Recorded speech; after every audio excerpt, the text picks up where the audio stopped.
Hello बच्चों। तो आज हम करने जा रहे हैं Newton's third law of motion. अभी तक हम डिस्कस कर चुके हैं बच्चों टाइप्स ऑफ फोर्सेस, जो कि एक इंट्रोडक्शन लेक्चर था। उसके बाद हमने न्यूटन्स फर्स्ट लॉ और सेकंड लॉ के ऊपर डिटेल्ड डिस्कशन किया। आज हम करने जा रहे हैं बच्चों Newton's third law of motion.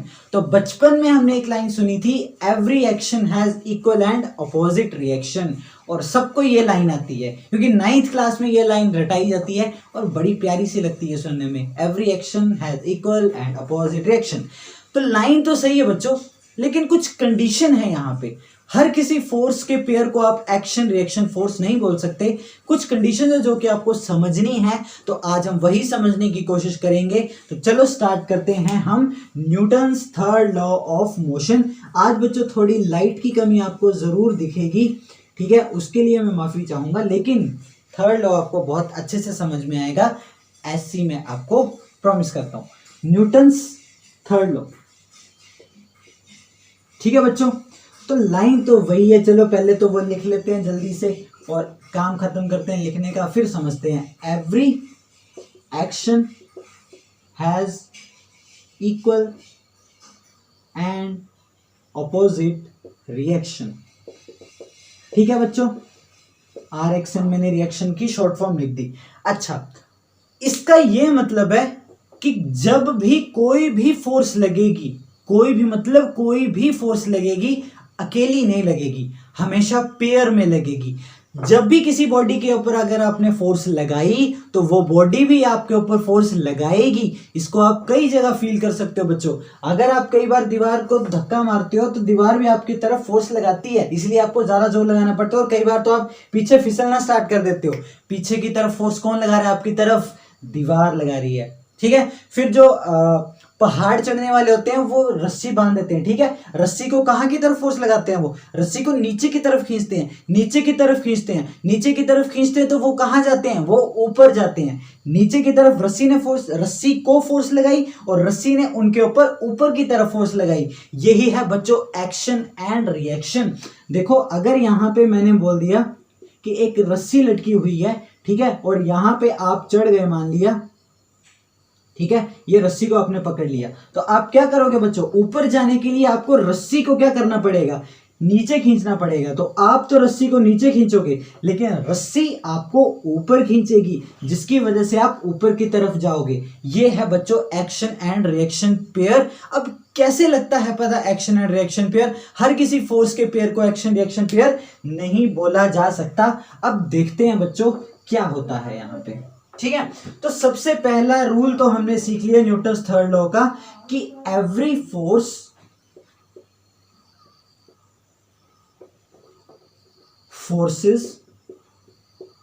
Always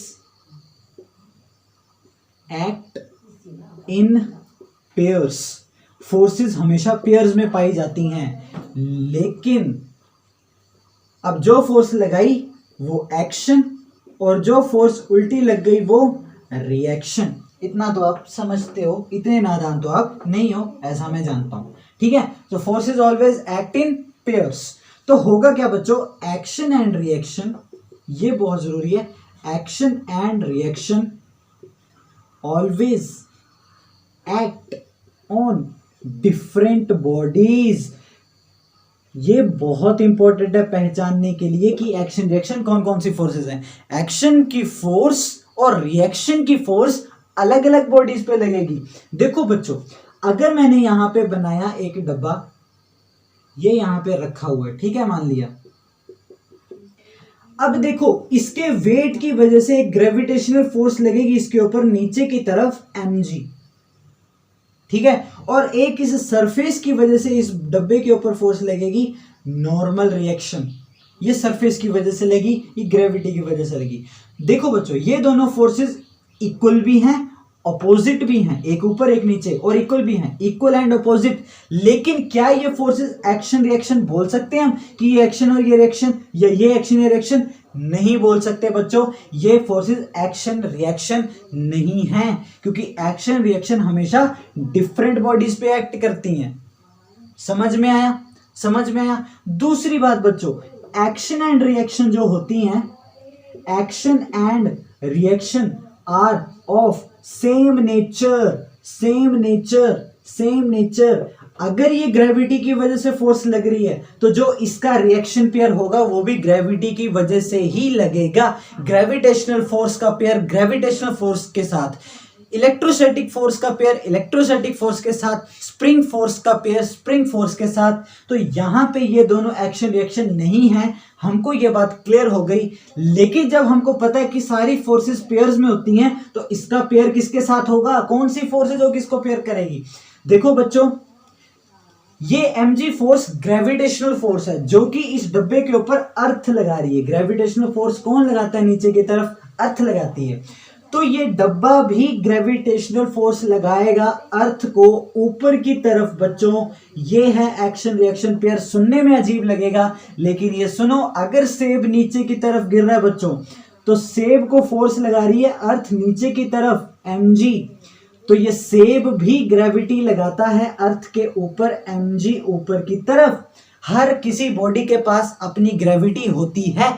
universal law of gravitation chapter में बहुत अच्छे से क्लियर करवाऊंगा, ठीक है बच्चों। तो यानी होना क्या चाहिए, फिर तो अर्थ को भी ऊपर की तरफ आना चाहिए सेब की तरफ, तो वो क्यों नहीं आता। ठीक है, ये आपके लिए होमवर्क है कि सेब नीचे की तरफ गिरता है क्योंकि अर्थ उसको नीचे खींच रही है, तो सेब भी तो इसके ऊपर ग्रेविटी लगाएगा ऊपर की तरफ, तो अर्थ क्यों नहीं ऊपर की तरफ आती। इसका आप आंसर कमेंट बॉक्स में करोगे अगर आप कर सकते हो तो। ठीक है बच्चों, तो देखो यहाँ पे डब्बा mg फोर्स के साथ नीचे जा रहा है अर्थ की वजह से, तो ये डब्बा इसके ऊपर फोर्स लगाएगा mg बराबर मैग्नीट्यूड की, ये भी ध्यान में रखना। तो ये है एक्शन रिएक्शन पेयर। अब नॉर्मल रिएक्शन का एक्शन पेयर किसके साथ बनेगा, ये देखो, ये सरफेस इस डब्बे के ऊपर लगा रहा है फोर्स जिसकी वजह से ये टिका हुआ है यहाँ पे, तो ये डब्बा भी क्या करेगा, इस सरफेस के ऊपर फोर्स लगाएगा नॉर्मल रिएक्शन जो कि नीचे की तरफ होगी। ये है एक्शन रिएक्शन पेयर, ये है एक्शन रिएक्शन पेयर। तो दो बातें ध्यान में रखनी है, action reaction pair different bodies पे लगते हैं। देखो डिफरेंट बॉडीज पे लगे, ये डब्बे के ऊपर लगी, ये अर्थ के ऊपर लगी, ये डब्बे के ऊपर लगी, ये सरफेस के ऊपर लगी, अलग अलग बॉडीज पे और सेम नेचर। अगर ये सरफेस की वजह से रिएक्शन है तो ये भी सरफेस की वजह से रिएक्शन है, ये ग्रेविटी की वजह से फोर्स है तो ये भी ग्रेविटी की वजह से फोर्स है। I hope Newton's third law बहुत अच्छे से क्लियर आपको हो गया होगा।